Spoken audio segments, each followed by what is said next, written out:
देखिए अपन question solve कर रहे थे। अब क्वेश्चन नंबर 6 अपन कर चुके थे, उससे और भी दूसरे क्वेश्चन अपन देख लिए थे। अब अपन जिस तरह से क्वेश्चन नंबर जो 6 था, अपन ने जो अनसोल्व क्वेश्चन सोल्व किया था जिसमें कि कुछ अपन को सिद्ध करना था, प्रूफ करना था, ठीक उसी प्रकार का जो क्वेश्चन नंबर 7 है वो भी इसी प्रकार का है। देखिए क्वेश्चन नंबर 7 क्या कह रहा है। क्वेश्चन नंबर 7 में इस तरह से है, दिया है, ये वैल्यूज आपको दी है। देखो क्या क्या दिया है कि A vector plus B vector plus C vector plus D vector is equal to 0, इस तरह से दिया है। A vector plus B vector plus C vector plus D vector is equal to 0, ये अपन को दिया हुआ है। फिर ये कह रहे हैं कि ये इस तरह से एक वैल्यू दी गई है आपको इस क्वेश्चन के अंदर। एक ही क्वेश्चन है, क्वेश्चन नंबर 7, लेकिन इस एक क्वेश्चन के 4 पार्ट हैं ए बी सी डी करके। यानी कि ध्यान देना कि एक एक क्वेश्चन के अंदर 4 क्वेश्चनों का समावेश है एक साथ। तो यहां पर भी क्या दिया हुआ है, A vector plus B vector plus C vector plus D vector is equal to 0, ये तो एक दे दिया। फिर कह रहे हैं कि नीचे दिए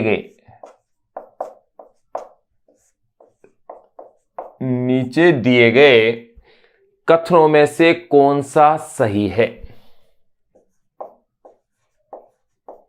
दिए गए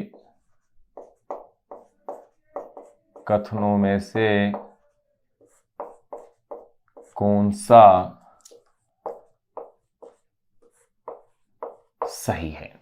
यानी कि आपको सही और गलत अपन को इस क्वेश्चन के अंदर बताना है, या यूं कह सकते हैं सत्य और असत्य अपन को इसके अंदर बताना है, इस आधार पर कि a plus B plus C plus D is equal to क्या है, 0 है।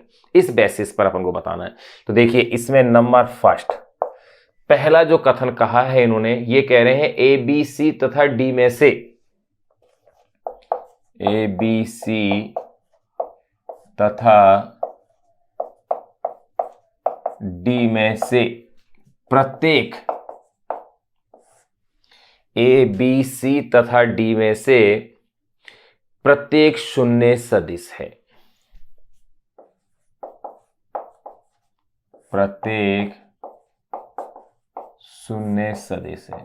आंसर अपन इस कथन के साथ साथ ही लिखेंगे, या यूं कह सकते हैं इसकी व्याख्या कर दें। चलो इसे आंसर लिख देते हैं।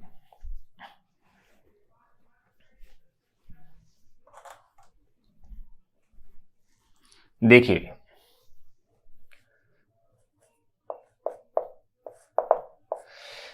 ये कह रहे हैं कि a plus B plus C plus D is equal to अगर 0 है, तो ये कह रहे हैं कि ए बी सी और डी प्रत्येक ही क्या है, शून्य। क्या ये कथन सत्य है या असत्य है, यानी सही है या गलत है। तो मैं कह रहा हूं ये जो कथन है सही नहीं है। क्यों नहीं सही है, क्योंकि इन चारों का योग 0 होने के लिए जरूरी नहीं है कि प्रत्येक का मान भी 0 ही हो। ये ऐसे भी अन्य प्रकार से भी 0 हो सकता है, जैसे A vector plus B vector is equal to minus फिर ब्रैकेट में C vector plus D vector, ऐसे भी तो 0 हो सकता है। लेकिन ऐसा नहीं है कि प्रत्येक ही क्या हो, 0 हो। तो मैं ये कह सकता हूं कि ये कथन कैसा है, सही नहीं है।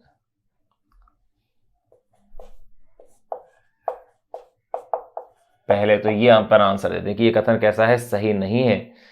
क्यों सही नहीं है, क्योंकि यह आवश्यक नहीं है कि A vector B vector C vector और डी वेक्टर प्रत्येक शून्य सदिश हो। 4 सदिशों का योग अन्य प्रकार से भी शून्य हो सकता है। सही नहीं है क्योंकि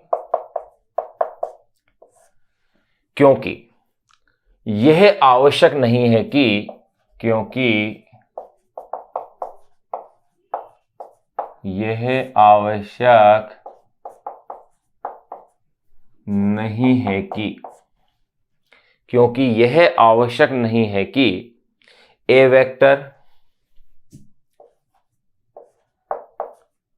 बी वेक्टर सी वेक्टर व डी वेक्टर, क्योंकि यह आवश्यक नहीं है कि A vector B vector C vector व डी वेक्टर प्रत्येक शून्य सदिश है। प्रत्येक शून्य सदिश है। क्योंकि यह आवश्यक नहीं है कि A vector, B vector, C vector व डी वेक्टर प्रत्येक क्या है, शून्य सदिश है। क्योंकि चार सदिशों का योग, क्योंकि यह आवश्यक नहीं है कि A vector, B vector, C vector, D vector प्रत्येक शून्य सदिश है।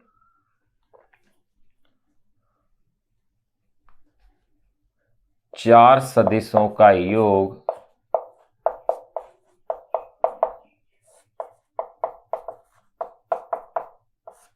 चार सदिशों का योग अनेक प्रकार से शून्य हो सकता है। जरूरी नहीं है कि ये जो टोटल जीरो है ये शून्य तभी आए जबकि इनके मान शून्य हो, ये अन्य दूसरे प्रकार से भी शून्य हो सकता है। शून्य सदिश हैं, चार सदिशों का योग अनेक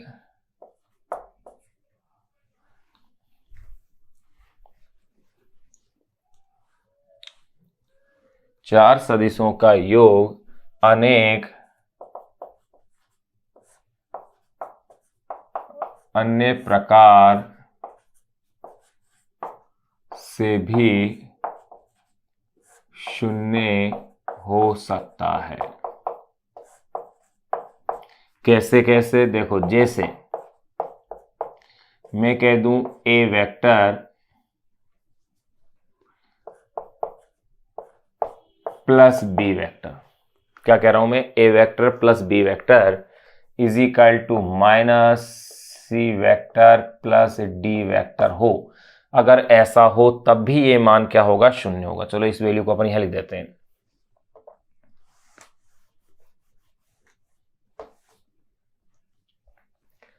जैसे अगर A vector plus B vector is equal to minus C vector plus D vector हो, तो भी A vector plus B vector plus C vector plus D vector is equal to क्या होगा, जीरो हो जाएगा। तो भी ये शून्य संभव है।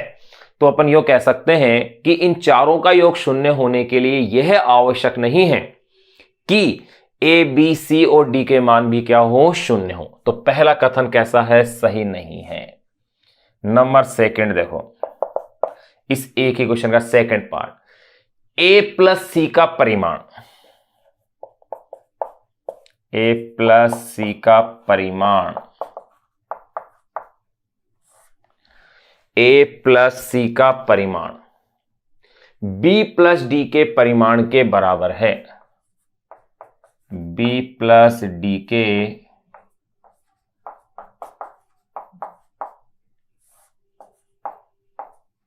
परिमाण के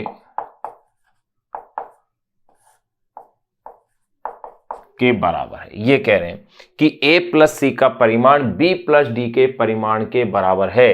क्या ये कथन सही है या गलत है?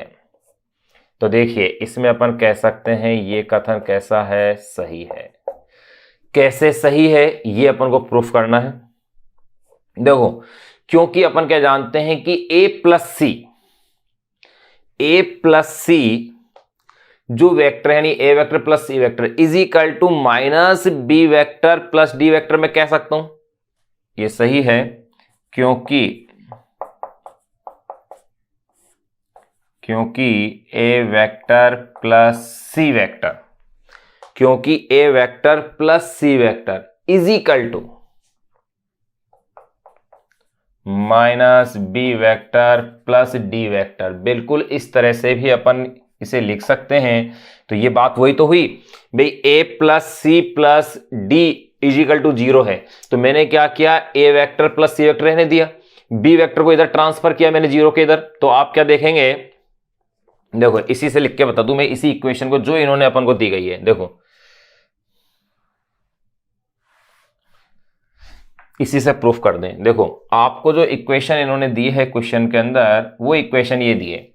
क्या इक्वेशन दिए कि A vector plus B vector plus C vector plus D vector is equal to zero दिए। तो इसको मैं ऐसे भी तो लिख सकता हूं, A vector plus C vector is equal to, इसको इधर ट्रांसफर कर लीजिए आप।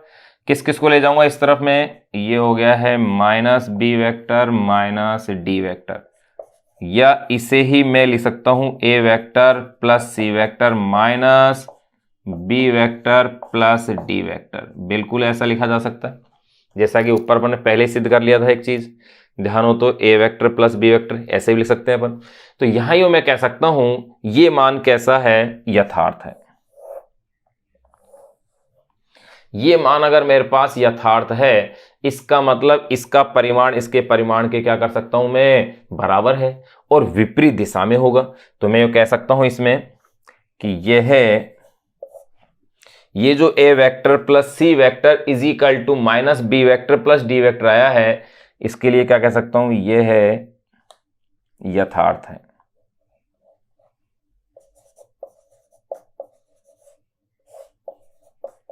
ये कैसा है, यथार्थ है।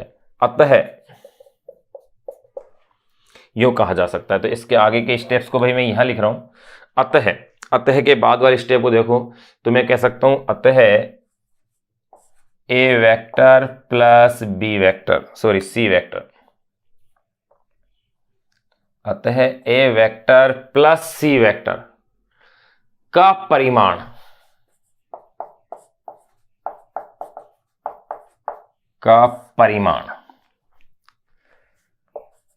B vector plus D vector का परिमाण जो अपने पास आ रहा है B vector plus D vector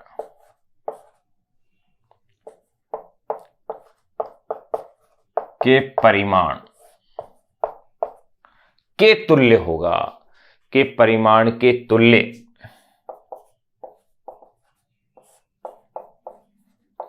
के परिमाण के तुल्य तथा विपरीत दिशा में होगा, तथा विपरीत दिशा में होगा, के परिमाण के तुल्य तथा विपरीत दिशा में होगा। तो देखिए अपन ने दो पार्ट तो इसके सोल्व कर लिए हैं, अब थर्ड और फोर्थ को और सोल्व करते हैं। आप इसको नोट कीजिए, यानी इस बेसिस पर अपन को सोल्व करना है। ये कौन सा, ये जो स्टेप्स अपन को दी गई है, यानी इसी के बेसिस पर अपन को ये सारे पार्ट जो है इसके सोल्व करने हैं। क्या दी गया है अपन को, देखो स्टेप्स के अंदर कि इन्होंने कहा है a plus B plus C plus D is equal to 0 है। इस बेसिस पर सिद्ध करना था। पहला तो ये सिद्ध करना था कि क्या ये चारों, ये टोटल शून्य होने के लिए ए बी सी और डी चारों का मान शून्य होना जरूरी है, नहीं, ये अपन ने प्रूफ कर लिया। फिर सेकंड में क्या कहा कि a प्लस सी का जो परिमाण है वो अपन ने बी प्लस डी के परिमाण के बराबर कर लिया, उसी से अपन ने प्रूफ किया है। अब इसी में अपन नेक्स्ट जो है थर्ड क्वेश्चन और देखते हैं।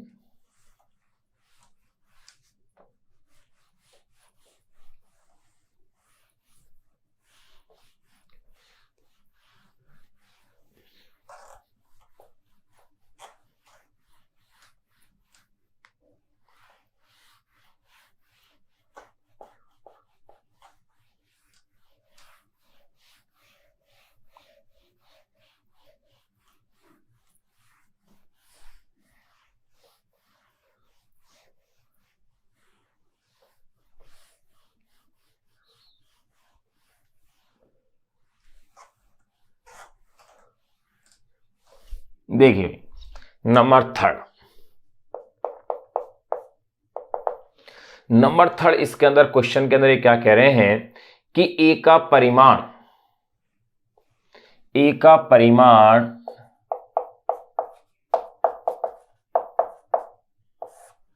ये जो ए बी सी डी है उसमें क्या कह रहे हैं, देखो क्वेश्चन के अंदर ए का परिमाण बी सी तथा डी के, बी सी तथा डी के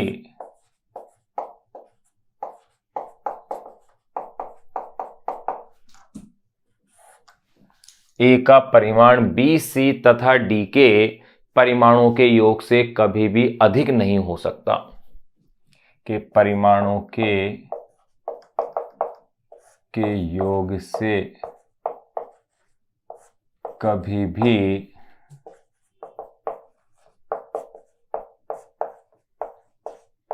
अधिक नहीं हो सकता, ये इसमें कहा है। अब देखो ये इस क्वेश्चन का आंसर आपको देना है कि ये कथन सत्य है या असत्य है। पहले तो किस आधार पर, इस आधार पर कि A vector plus B vector plus C vector plus D vector is equal to क्या है, 0 है। तो मैं कह सकता हूं कि ए का परिमाण बी सी और डी के परिमाणों के योग से कभी भी अधिक नहीं हो सकता। ये कथन कैसा है, सही है। अब ये कथन अगर सही है तो इसे अपन को प्रूफ करना है। देखो कैसे प्रूफ करेंगे, आपको जो दिया गया है वो देखो, A vector plus B vector plus C vector plus D vector is equal to मेरे पास क्या आया है, 0 आया है। तो अब अगर इससे मैं A vector is equal to देखूं तो देखो भाई, A vector is equal to minus B vector minus C vector minus D vector, transfer कर लिया मैंने। या मैं कह सकता हूं A vector is equal to minus B vector plus C vector plus D vector. यानी कि मेरे पास इक्वेशन यूं आ जाती है, A vector is equal to minus B vector plus C vector plus D vector. ये मेरे पास इक्वेशन आ गई है। अगर मैं ए का परिमाण देखूं तो देखो, अगर यहां पर बात किसकी हो रही थी भाई, परिमाणों की, तो अगर मैं यूं कह दूं इसके अंदर, इसलिए ए वेक्टर का परिमाण के इसके परिमाण के क्या होगा, बराबर होगा। लेकिन उससे क्या होगा, बराबर या यूं कह सकते हैं अपन, इसलिए ए वेक्टर का परिमाण, देखो इसलिए ए वेक्टर का परिमाण, इसलिए ए वेक्टर का परिमाण B vector plus C vector plus D vector, इसलिए ए वेक्टर का परिमाण B vector plus C vector plus D vector के परिमाण के तुल्य होगा।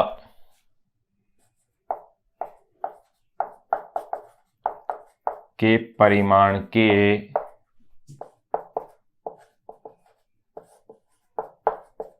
तुल्य होगा। परंतु ध्यान रहे, देखो इसके ए वेक्टर का परिमाण बी सी और डी वेक्टर के परिमाण के तो तुल्य होगा।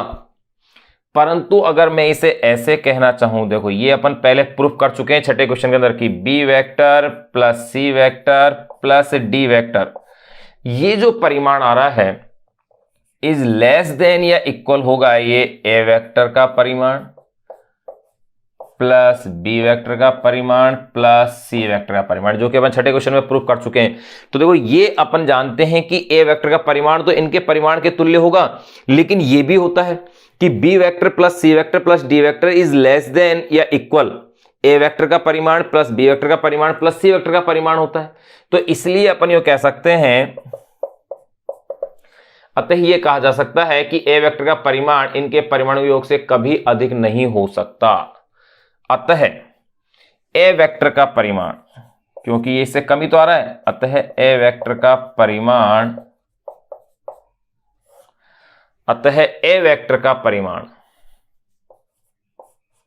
बी वेक्टर सी वेक्टर व डी वेक्टर के परिमाणों के योग से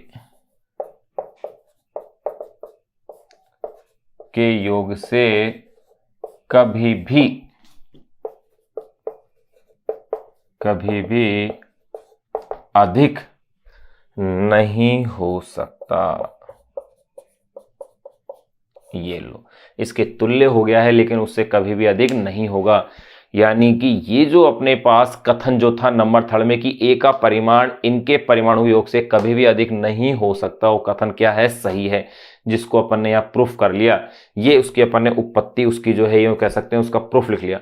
अब नंबर फोर्थ वाला पार्ट है वो भी अपन अब इसका सोल्व करते हैं। देखिए नंबर फोर्थ क्या कहता है, इस एक कॉन्सेप्ट के बेस पर, यानी कि ये जो इन्होंने कहा एक शर्त रखी है कि a plus B plus C plus D is equal to 0, इस बेसिस पर 4 क्वेश्चंस अपन सोल्व कर रहे हैं।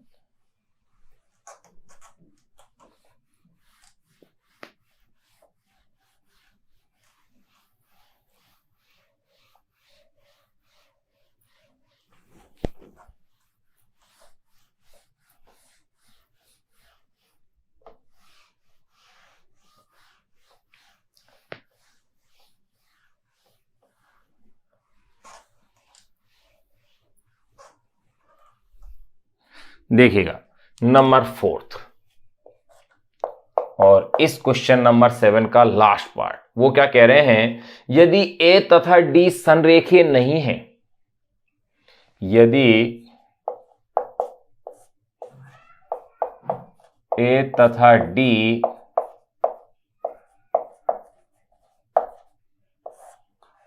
संरेखीय नहीं है, यदि ए तथा डी कैसे है, संरेखीय नहीं है, तो बी प्लस सी अवश्य, यदि ए तथा डी संरेखीय नहीं है तो बी प्लस सी अवश्य ही ए तथा डी के, अवश्य ही ए तथा डी के, तो B प्लस सी अवश्य ही A तथा D के समतल में होगा, D के समतल में होगा, और यह A तथा D के अनुदिश होगा, और यह A तथा D के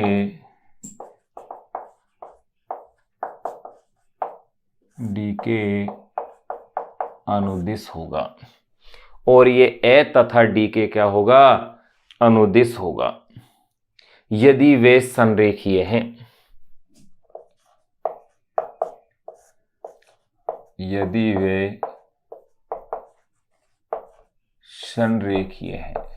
देखो ये कथन कह रहे हैं। अब सबसे पहले देखिएगा, पहले तो ये अपन को जवाब देना है कि ये सही है या गलत है, तो मैं कह देता हूं कि कथन क्या है, ये सही है, कथन सही है। अब कैसे सही है ये अपन को प्रूफ करना है। पहले देखो, A vector plus B vector plus C vector plus D vector equal to 0 दिया हुआ है आपको, और इसमें कह रहे हैं कि ए और डी कैसे है, संरेखीय नहीं है। ए और डी कैसे है, संरेखीय नहीं है, तो B प्लस सी अवश्य ही A और D के क्या है, समतल में होगा, संरेखीय नहीं है तो, और A और D के अनुदिश होगा यदि वे संरेखीय है, यानी कि संरेखीय नहीं है तब तो A और D के समतल में होगा, A तथा D के क्या होगा, समतल में होगा, और A और D के अनुदिश होगा, और यदि वे कैसे हैं, संरेखीय हैं। ये अपन को, ये जो कथन इसने कहा है, ये अपने आप में एक थ्योरी या कॉन्सेप्ट बन गया है।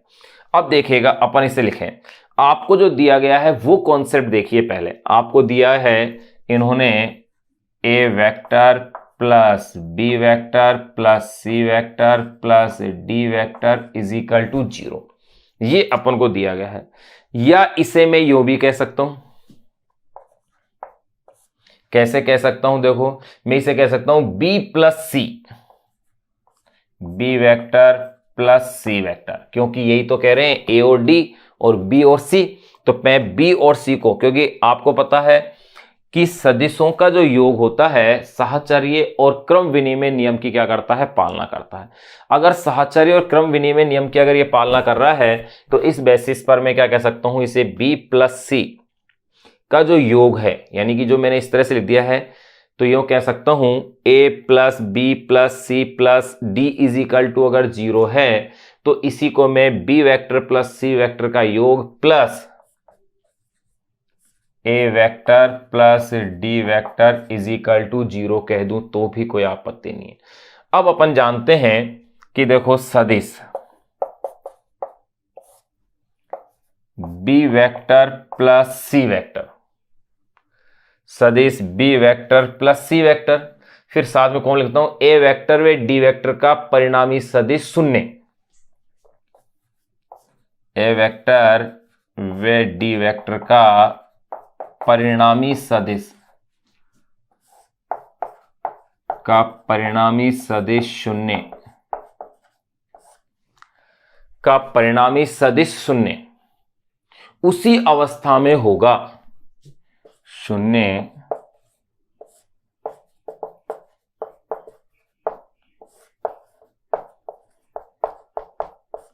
उसी अवस्था में होगा, का परिणामी सदिश शून्य उसी अवस्था में होगा। किस अवस्था में? देखिए ये मैंने कहा A B vector plus C vector और ए वेक्टर व डी वेक्टर का परिणामी सदिश शून्य उसी अवस्था में होगा जब ये तीनों एक ही तल में स्थित हैं। जब ये तीनों से तात्पर्य बी प्लस सी, एक ए और एक ये डी, यानी तीन हो गए, होगा जब ये तीनों एक ही तल में स्थित हैं। अगर ये एक ही तल में स्थित हैं तो ये शून्य होगा, यानी कि ए व डी के समतल में होगा, संरेखीय नहीं है। तो ये बात अपनी पहला कथन तो क्या है, शून्य सिद्ध हो गया कि तीनों एक ही तल में स्थित हैं। अतः अपन यूं कह सकते हैं, अतः B vector plus C vector, अतः B vector plus C vector अवश्य ही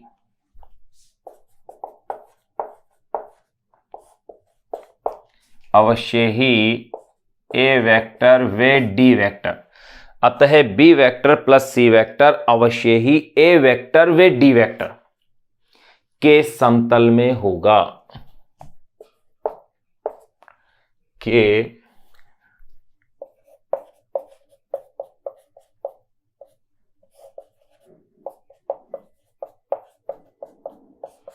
के समतल में होगा।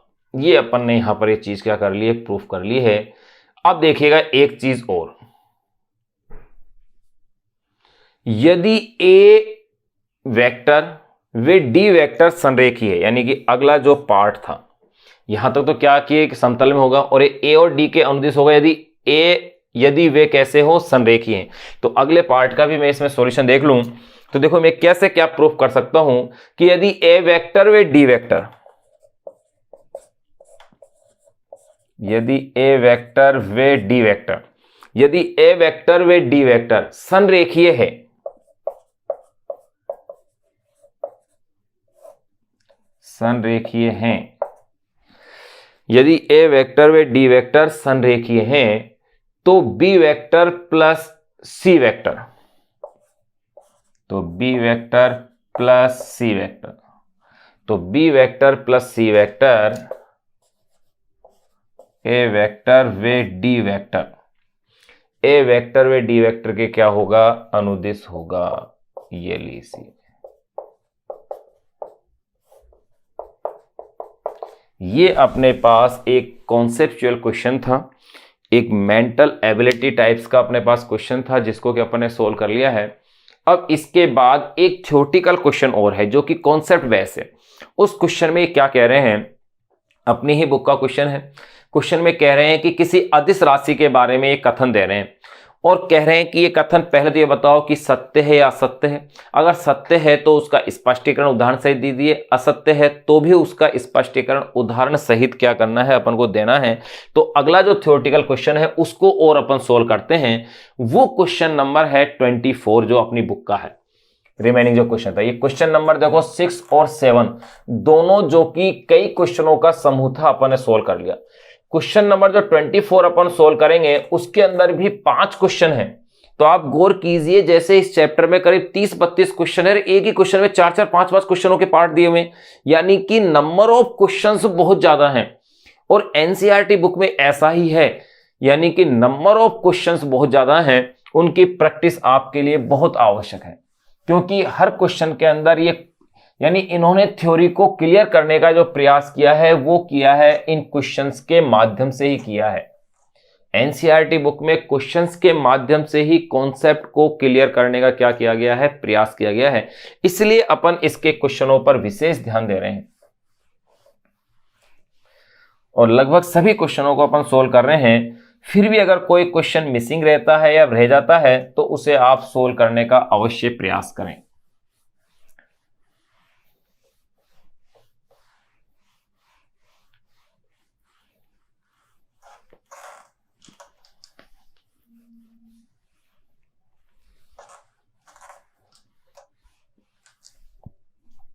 देखिए भाई, क्वेश्चन नंबर 24, मैं क्वेश्चन नंबर डाल रहा हूं। क्वेश्चन नंबर 24 क्या कह रहा है? निम्नलिखित में से प्रत्येक कथन को ध्यानपूर्वक पढ़िए।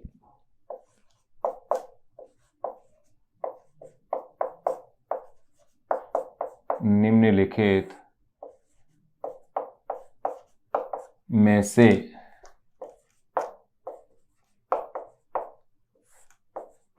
प्रत्येक कथन को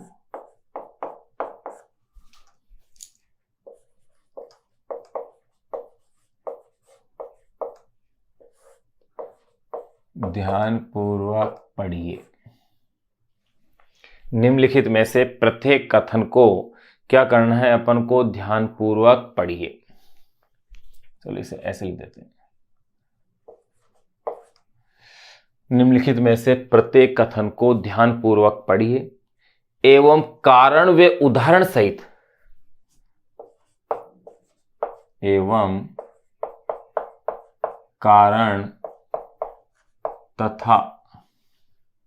एवं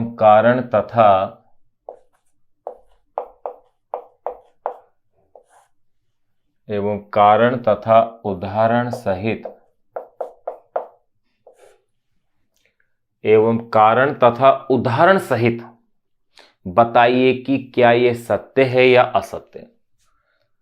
सहित बताइए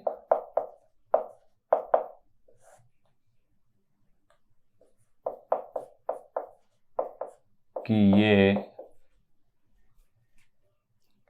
ये सत्य है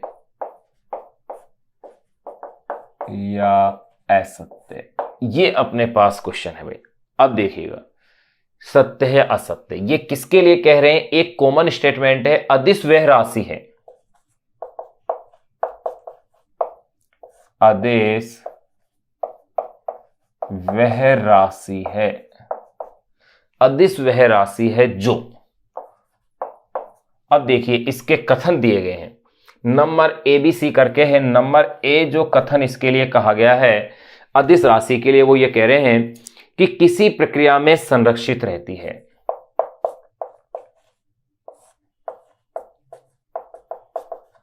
किसी प्रक्रिया में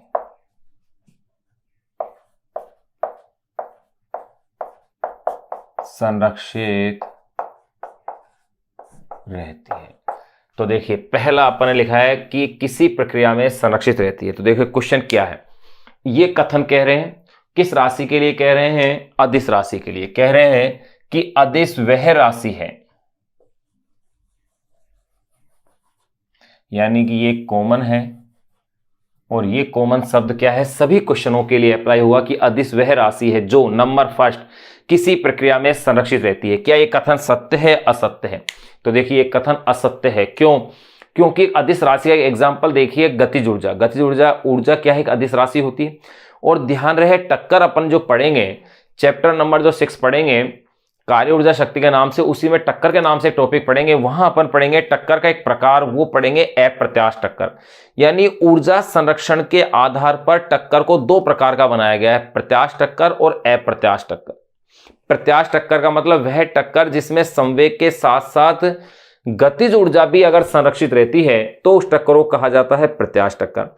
और अगर केवल संवेग संरक्षित रहता है, गतिज ऊर्जा संरक्षित नहीं रहती है, तो उस टक्कर को कहा जाता है अप्रत्याश टक्कर। तो अप्रत्याश टक्कर में गतिज ऊर्जा का संरक्षण नहीं हो रहा है, जो कैसी राशि है? अदिश राशि है। तो ये चीज स्पष्ट हो गई कि ये कथन क्या है? गलत है, कि अदिश राशि वह राशि है जो किसी प्रक्रिया में संरक्षित रहती है। तो अपन इसका आंसर कैसे लिखेंगे वो देखेगा,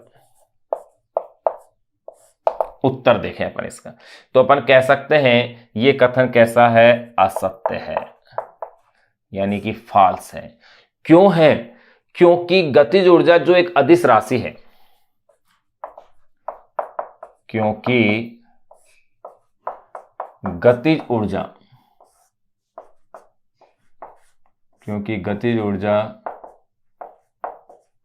जो एक अदिश राशि है। देखो एग्जांपल से प्रूफ कर रहे हैं अपन इस बात को, क्योंकि गतिज ऊर्जा जो एक अदिश राशि है,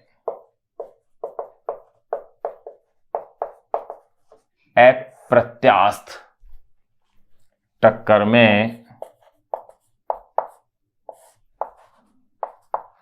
अप्रत्यास्थ टक्कर में संरक्षित नहीं रहती।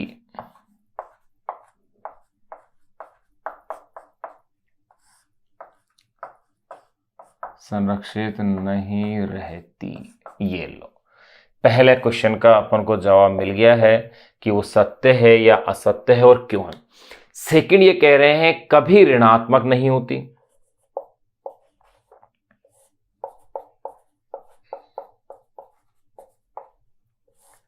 कभी ऋणात्मक नहीं होती। देखिए भाई, सेकंड जो कथन इसने कहा है, पहला कथन तो ये था,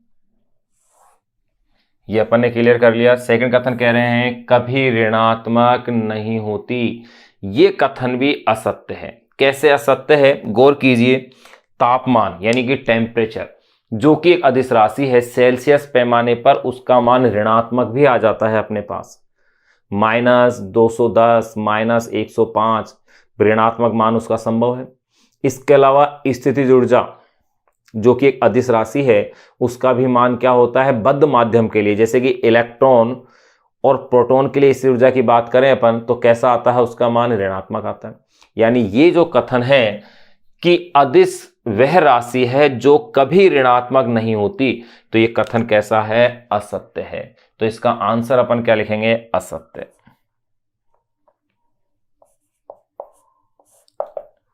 उत्तर आ गया है इसका भी असत्य।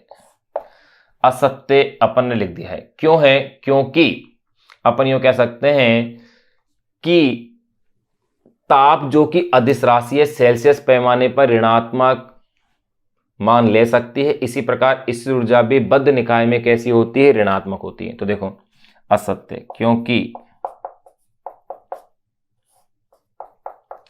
ताप जो कि अदिश राशि है, ताप जो कि अदिश राशि है,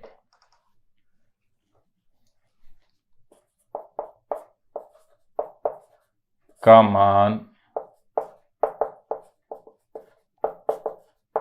मान सेल्सियस पैमाने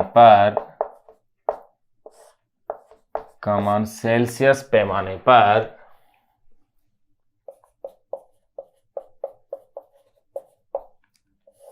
ऋणात्मक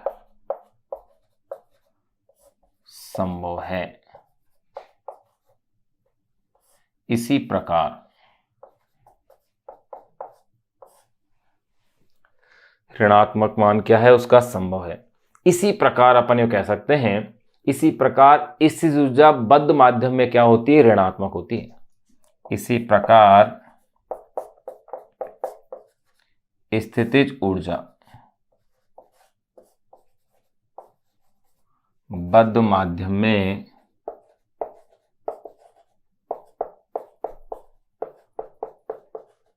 ऋणात्मक होती है। देखिए, बद्ध माध्यम से तात्पर्य जैसे इलेक्ट्रॉन प्रोटॉन का युग्म हो गया, वो एक तरह का बद्ध माध्यम है। वहां आप गौर करेंगे, आपने केमिस्ट्री में भी पढ़ेंगे कि इलेक्ट्रॉन की कुल स्थिर ऊर्जा कैसी होती है, ऋणात्मक होती है। इलेक्ट्रॉन की कुल ऊर्जा है वो भी कैसी होती है, ऋणात्मक होती है। तो यहां अपने पास दो क्वेश्चंस अपने पास सोल्व हो गए हैं। नंबर सी कथन क्या कह रहे हैं अदिश राशि के लिए, वो देखिएगा, विमाहीन होती है।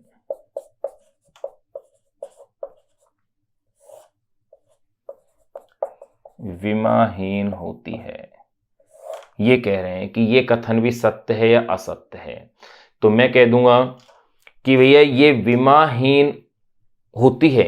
जब कैसे कह सकते हैं अपन कि विमाहीन हो, बहुत सारी राशियां अदिश हैं लेकिन कभी भी वो विमाहीन नहीं है, तो ये कथन भी असत्य हुआ। कैसे, जैसे कि ऊर्जा की बात करूं, ऊर्जा एक अदिश राशि है लेकिन उसकी विमा होती है m1l2t-2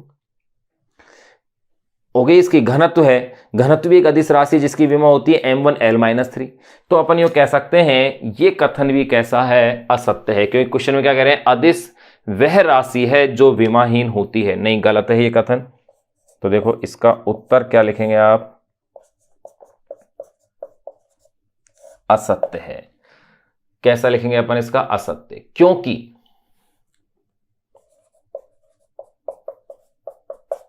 क्योंकि घनत्व, ऊर्जा, शक्ति इत्यादि